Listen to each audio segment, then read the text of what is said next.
মাগুরায় ধর্ষণের শিকার শিশুটির সব ছবি সামাজিক যোগাযোগ মাধ্যম থেকে সরিয়ে ফেলতে বিআরসিকে নির্দেশ দিয়েছে হাইকোর্ট। আজ রোববার বিচারপতি ফারাহ মাহবুব ও বিচারপতি দেবাশিস রায়চৌধুরীর হাইকোর্ট বেঞ্চ স্বপ্রণোদিতভাবে এই আদেশ দেন। শিশুটিকে নিয়ে পত্রিকায় প্রকাশিত প্রতিবেদন আদালতের নজরে আনেন ব্যারিস্টার মাসিব হোসাইন।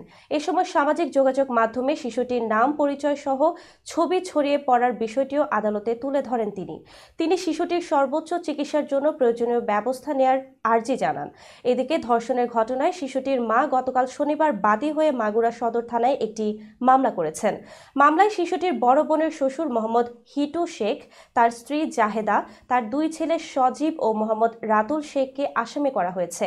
মামলার এজাহার সূত্রে জানা গেছে, শিশুটির মা অভিযোগ করেন ৪ মাস আগে বড় মেয়ের বিয়ে হয় হিটুর শেখের ছেলে সজীবের সঙ্গে।